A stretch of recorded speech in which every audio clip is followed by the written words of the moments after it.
आयुर्वेद के अनुसार सर्वेषाणाम रोगाणाम निदानम कुपिता मला। इसका मतलब यह है कि दुनिया में जितने भी रोग हैं, जितनी भी बीमारियां हैं, उनका कारण शरीर के अंदर पड़े हुए गंदे मल, कुपित मल यानी कि दूषित मल हैं, यानी कि गंदगी, स्कूटरों का धुआं, कारों का धुआं, फैक्ट्रियों का धुआं, टॉक्सिन्स, इसके अलावा बैक्टीरिया, वायरस, कई तरह की गैसेस, CO2, NO2, यानी कि शरीर में पड़ी हुई गंदगी ही बीमारियों का मुख्य कारण है। और ये आयुर्वेद का प्रमुख सूत्र है, सर्वेषाणाम रोगाणाम निदानम कुपिता मला, यानी कि सर्व रोग जिनका कारण शरीर में पड़े हुए कुपित मल हैं, उनको निकालना ही एकमात्र समाधान है बीमारियों से ठीक होने का। अब हमारे शरीर में ये टॉक्सिन्स आते कहाँ से हैं? कई लोग ये बोलते हैं हम लोग तो नॉनवेज खाते नहीं, कोई एडिक्शन नहीं है, यानी कि कोई नशा नहीं करते, सिगरेट शराब भी नहीं पीते, हम बाहर का भी नहीं खाते, फिर भी हम बीमार क्यों हैं? तो आप लोगों को ये जानना बहुत ज़रूरी है कि जो भी हम नाक से सांस लेते हैं वो प्योर नहीं है। नाक से क्या मिलना चाहिए? ऑक्सीजन, लेकिन मिल क्या रहा है? NO2, SO2, CO2, पता ही है आपको। और इसके अलावा जितनी भी तरह की फैक्ट्रियां गैसें छोड़ती हैं वो भी जाती हैं, यानी कि पॉल्यूटेड हवा हमारे नाक से शरीर में चली जाती है। हम जो पानी पीते हैं वो भी प्योर नहीं है। हम जिस ज़मीन से उगी हुई सब्जियां, फ्रूट्स खाते हैं, दालें खाते हैं या नॉनवेज खाते हैं वो भी गड़बड़ है। और कहीं ना कहीं आजकल अच्छी क्वालिटी का सामान नहीं है, और फ्रूट सलाद तो आजकल काफ़ी कुछ स्टोर्ड मिलता है। और कुछ लोग नॉनवेज खाते हैं। अब आपको पता है जो भी जानवर मांस देता है उसको मांस बढ़ाने के लिए इंजेक्शन लगाए जाते हैं। स्टेरॉइड का इंजेक्शन लगता है, एंटीबायोटिक का इंजेक्शन लगता है, उनको ग्रोथ हार्मोन्स दिए जाते हैं। ऐसे ही जो दूध आप लोग पीते हो उसमें भी जानवरों को दूध बढ़ाने के लिए इंजेक्शन लगाए जाते हैं, जिससे कि वो दूध के अंदर भी केमिकल का और टॉक्सिन का और गैसेस का असर आ जाता है, प्लस जानवरों के हार्मोन्स बिगड़ जाते हैं, उसका असर भी आ जाता है। तो इन सब चीज़ों की वजह से कहीं ना कहीं हमारे शरीर में टॉक्सिन्स, गैसेस, गंदगी इकट्ठा होती है, बैक्टीरिया, वायरस इकट्ठा होते हैं, और ना चाहते हुए भी अच्छा और हेल्दी लाइफस्टाइल होने के बावजूद भी कई लोग बीमार पड़ जाते हैं। या फिर कुछ ऐसे लोग होते हैं जो लंबे समय से एलोपैथिक केमिकल वाली दवाइयाँ खा रहे हैं। कोई 2 साल से खा रहा है, कोई 3 साल से खा रहा है, कोई 5 से, कोई 10 साल से। कोई शुगर की गोली भी खा रहा है, BP की भी खा रहा है, कभी कोई बुखार की खाई होती है, कभी हमने पेट साफ करने की खाई होती है। हम कोई ना कोई केमिकल वाली दवाइयाँ खाते हैं। आजकल जो एलोपैथी में दवाइयों का कॉम्बिनेशन चलता है उसकी वजह से भी हमारे शरीर में बहुत सारे केमिकल इकट्ठा होते हैं, जिससे शरीर में टॉक्सिन्स नुकसान करते हैं। अभी स्क्रीन पे आप न्यूज़पेपर देख रहे हो कि हाइड्रोक्लोरोक्विन यानी कि SUQ, जो कोरोना संकट के टाइम पे बहुत इस्तेमाल हुई थी, उसको भी लेने का नुकसान है, उसको किसी और दवाई के साथ लेने का भी नुकसान है। और जब कॉम्बिनेशन की दवाइयाँ यानी कि एक साथ 3-4 तरह की दवाइयाँ लेते हैं तो भी शरीर में टॉक्सिन फॉर्मेशन यानी कि केमिकल बढ़ जाता है। अब सवाल आता है कि इन सब चीज़ों को ठीक कैसे करना है, शरीर से अपनी गंदगी को कैसे निकालना है। और उस सब गंदगी का जो हमारे शरीर में जमा है उसका एक ही सलूशन है, और वो है शुद्धि। जी हाँ, शरीर की शुद्धि। आपने आयुर्वेद का एक और श्लोक सुनना चाहिए आपको, शुद्धि परम औषधि।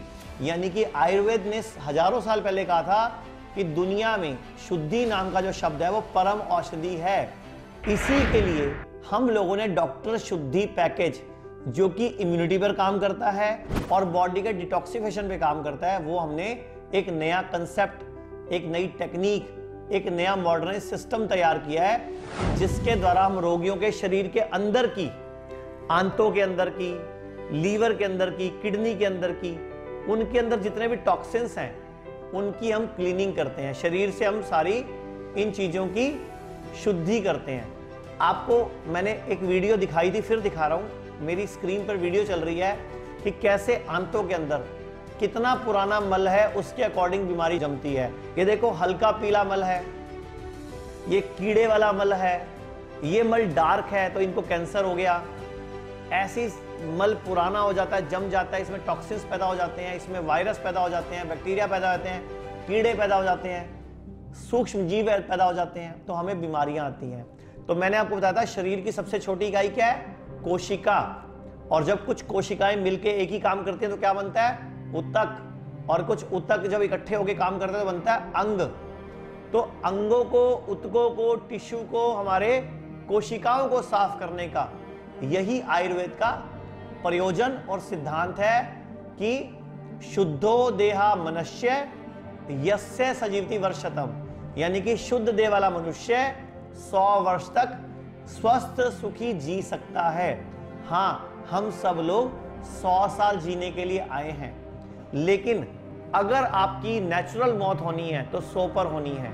अगर आप 60 में मर रहे हो, 55 में मर रहे हो, 70 में मर रहे हो, 80 में मर रहे हो, मतलब आपके शरीर में कोई ना कोई दोष था, कोई रोग था, आपके तत्व इम्बैलेंस थे, आपकी प्रकृति बिगड़ी हुई थी। मैंने पहले भी बताया, फिर बताता हूं, धरती, जल, अग्नि, वायु, आकाश, इन 5 तत्वों से शरीर बना है। इसको ऐसे भी बोल सकते हो, भगवान, भूमि, गगन, वायु, अग्नि और नीर, नीर मतलब पानी, यानी कि भगवान भी 5 तत्वों से बना है।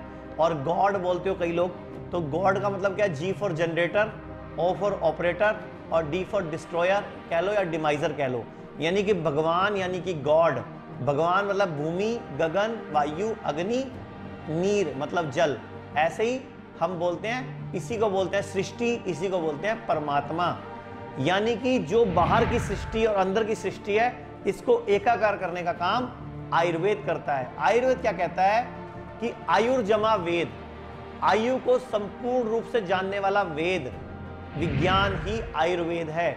इसीलिए आयुर्वेद को महान कहते हैं, और इसीलिए मैंने और मेरी संस्था ने आयुर्वेद का बीड़ा उठाया कि हमने भारत में आयुर्वेद की क्रांति लानी है। अब मैं आपको खोल के समझाता हूं। जैसे किसी व्यक्ति को कोई प्रॉब्लम हुई, बीपी हुआ, शुगर हुआ, थायराइड हुआ, या मान लीजिए बुखार हुआ, तो जब वो रोगी एलोपैथी डॉक्टर के पास जाता है, एलोपैथी मतलब एमबीबीएस डॉक्टर के पास जाता है, तो एलोपैथी डॉक्टर उसको अपनी दवाइयां देता है, साथ में उसको एंटीबायोटिक दे देता है, कोई भी एजिथ्रोमाइसिन या कोई भी और केमिकल वाली दवाई, या बुखार उतारने के लिए कोई डोलो दे देता है। मैं आपको बताऊं, आज से 30-40 साल पहले तक जब किसी को बुखार होता था तो पैरासीटामोल जो थी वो 325 mg हुआ करती थी, फिर 500 mg हुई, आजकल 650 mg चलती है।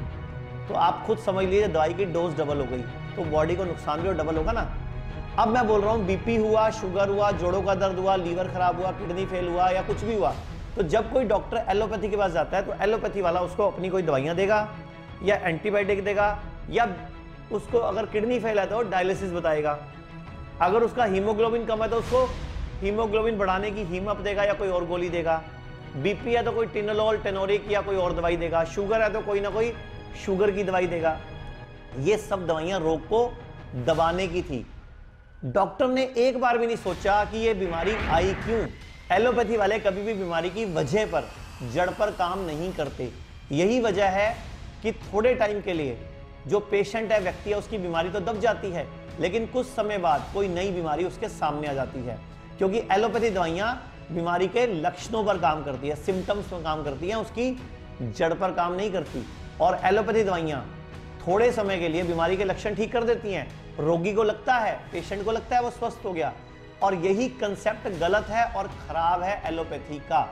यदि आप किसी से पूछेंगे पहले क्या हुआ था, तो वो बोलेगा पहले शुगर आई, फिर बीपी आया, फिर किडनी की समस्या आई, ऐसे करके एक एक करके बीमारियां आती हैं। और सबसे पहले शुरुआत होती है गैस से, या तेजाब से, या हल्के फुल्के दर्द से, या मुंह में खट्टे डकारों से। तो अगर कभी किसी को गैस बन रही है, एसिडिटी या तेजाब बन रहा है, या कभी खाना खाने के बाद उल्टी का मन करता है, या कभी कुछ खाना खाने के बाद पोटियां आ जाती हैं, तो समझिए शरीर कह रहा है कि आपको अंदर कोई हल्की सी दिक्कत आ रही है, अंदर डिस्टरबेंस आ रही है। लेकिन वहीं हम उस बीमारी को अगर दबा देंगे तो कोई ना कोई अंग धीरे धीरे खराब होने लग जाएगा, डिस्टर्ब होने लग जाएगा, और इसीलिए बीमारी बढ़ रही है।